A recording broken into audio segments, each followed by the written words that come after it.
Well, their vision was to redefine the whiskey drinking experience by creating a premium flavor whiskey that would stimulate the senses, as they say, at each and every stage of the drinking process with an incredible aroma and also remarkable taste and extremely smooth finish.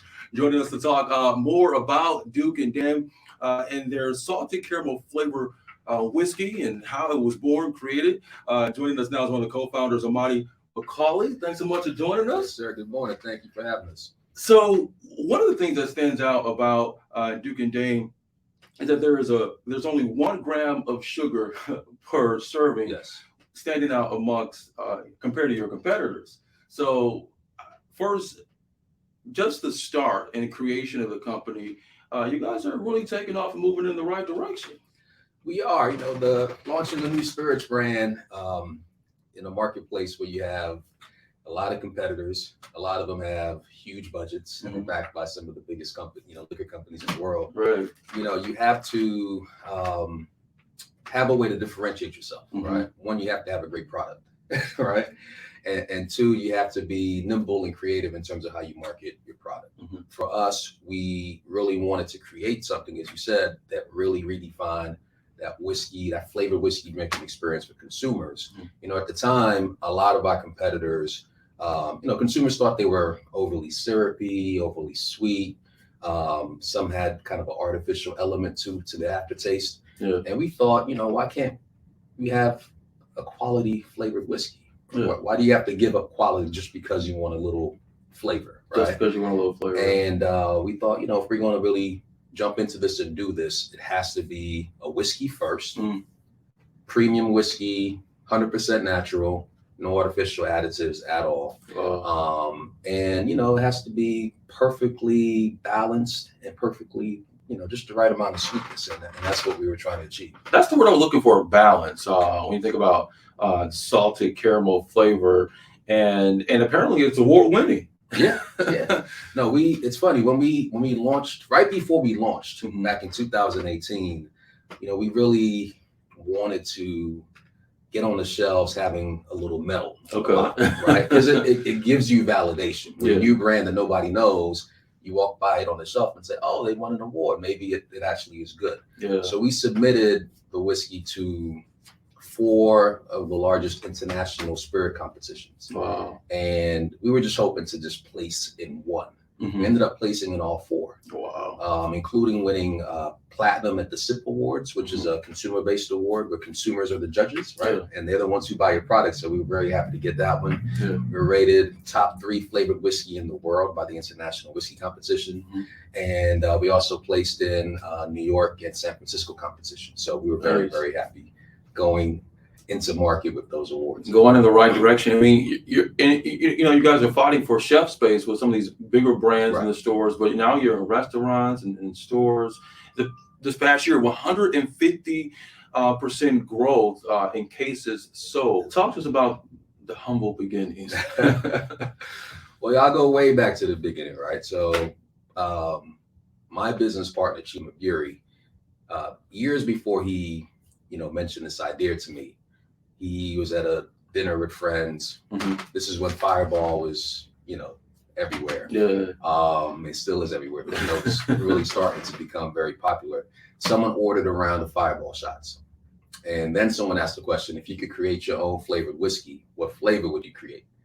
And when it got to him, he said, you know what? Kind of like how Fireball tastes like the atomic Fireball candy we had as kids, or the big red gum. Yeah. I'd create a whiskey that tasted like Werther's Original, like the Sugar Daddy candy we had as kids. So that's where the idea started.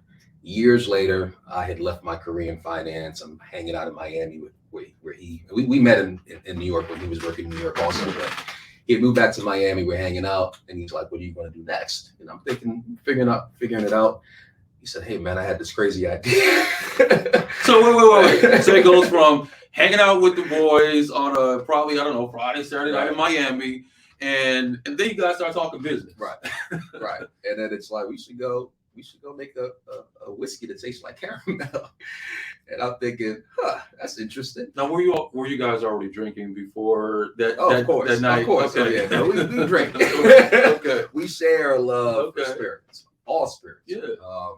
And so at the time, you know, I was kind of figuring things out. So it felt like, all right, let's go explore this idea. Yeah. And so we started researching, went to a distillery, spent 4 hours there just learning and understanding the process. We walked out of that building that day, looked at each other like, this might not be as impossible as we might have thought a week or two ago. And so from there, we just really jumped in, doing more research, speaking to more people, and prototyping. So I'm back in New York at this point. Yeah. He's still in Florida. We are, we have chemistry sets, it looks like, in our kitchens, right? Beakers and all that. The whole science to it, I'm sure. Whole science. And we were just prototyping. We hadn't even gotten into the real science of the distilling, et cetera. But we're testing out different whiskeys, different flavors. We ended up, maybe a month or two later, we created this prototype that we thought, wow, this is what we want to create. I had friends in New York try it. He's doing the same thing in Florida. And I think at that point, we were still just playing around, right? But the responses we got back from everyone blew us away. Wow. And we're getting the same responses. I'm in New York, he's in Florida. Like, wow, you made this in your kitchen? This is awesome, man. You guys have to create this. You got to make this. And what was the time from the time you guys went out in Miami that night to people are now trying and tasting this prototype? Probably a few months. A few months. I left I didn't have a job. So we're trying to fast track this. You had time. We're trying to fast track this process just a little bit. Yeah, bringing some revenue. We had to see. Okay, again, initially it was like, let's explore this idea, but we had to see if it was viable fairly quickly. And then, have you ever had taken this entrepreneurship drive for Lang before? Or is this something totally new for you? Yeah. Now Chima had been an entrepreneur, but for me, it was new. Yeah. Now, when I left finance, I left thinking, okay, the thing I want to do next, I wasn't sure what it was going to be, but I knew I wanted to go build something. Yeah. So I was looking for that entrepreneurial type of opportunity. And so it kind of made sense. So we got on the phone, we had one of those conversations. What do you want to do? What do you want to do? Yeah. It's like, all right, let's do it. 2 weeks later, I moved to Florida and we started the business. Wow. And the name Duke and Dame. So it's, Duke and, a lot of whiskey brands, even, liquor brands, they reflect the name of the makers or maybe a grandfather, someone. For us, the name actually reflects the consumer. When we set out to create the whiskey, we really wanted to create something for everyone. We wanted to bring in your hardcore whiskey enthusiasts on one end. We wanted them to respect the whiskey. And then your folks who may even say they hate whiskey. We want to bring them in and say, no, you might hate whiskey, but you're going to love this. And that's really what happened. And so what's the best way to, signify this whiskey is for everyone? It's all inclusive. Well, include the man and the woman. The honorific titles of Duke and Dame, that really was a reflection of that emotional connection the whiskey had with consumers. Usually when you take a shot of whatever, whiskey, tequila, vodka, most people take that shot and they kind of cringe. It's usually strong. I do. Cringe, right? You make that whiskey face, right? Yeah. It was different with Duke and Dame.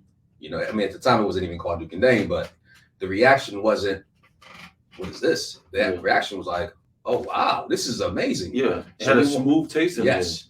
People smile when they take that first sip. So we wanted to reflect that. So how do you do that? Well, how does it make you feel when you taste Duke and Dame? You kind of feel amazing, regal, like royalty. Yeah. So that led us to the honorific titles, right? And then we also realized that more and more women were drinking, whiskey. 35% of whiskey drinkers in the U.S. are women.